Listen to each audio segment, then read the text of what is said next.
манифестирање на дискрециона мок не е ништо друго освен политичко влијание. Според мене, заради тоа што начинот на кој што се бираат директорите на раководни позиции е врз основа на партиски договори. Ние самите знаеме кога ќе дојде до дали е тоа реконструкција или формирање на влада, вестите започнуваат со како одат преговорите, кој колку директорски места заменички ќе добие.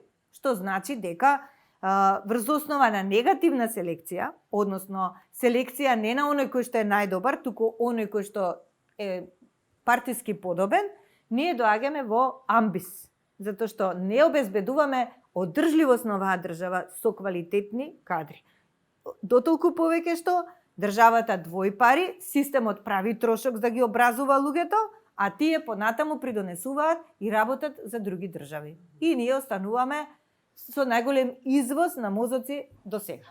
Час поскоро треба да се направат одредени промени во Законот за висока раководна структура, значи да прво да бидат професионалци тие што ќе бираат. Ако тие не смеат да добиваат партиски директиви, ако тој канал го пресечеме, тогаш тие ќе сакаат во својот тим да имаат стручни луѓе. А како што знаете и сами, Законот за висока раководна структура се уште не е донесен и се уште не може да се би рекла владата да се ослободи од мислата дека не смее да има влијание при вработување на директорите. Ти не може да се договорат кој да го врши изборот.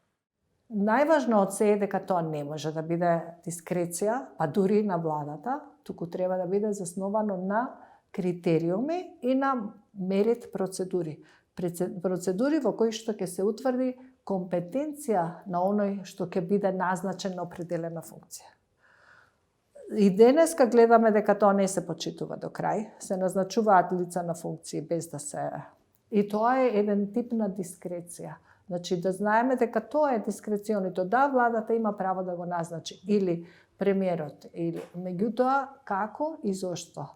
Јасна постапка, јасни критериуми, мерит систем кој што ќе утврди компетенција, кој што ќе утврди потреба за определена подготовка која што треба да биде исполнета како критериум за да лицето стапи на работа. Или пак ако треба да се донесе друг тип на одлука, што се треба да биде исполнето како критериум.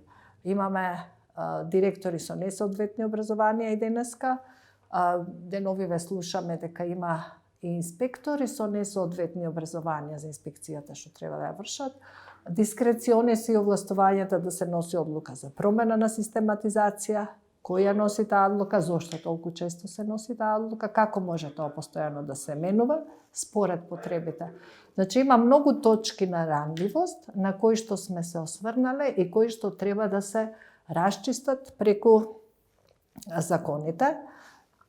Ако некаде мора да остане дискреционото право да биде засновано на критериум и се разбира мора да се има транспарентност, отчет и одговорност. Тие се некои критериуми кои што мора да бидат спазени.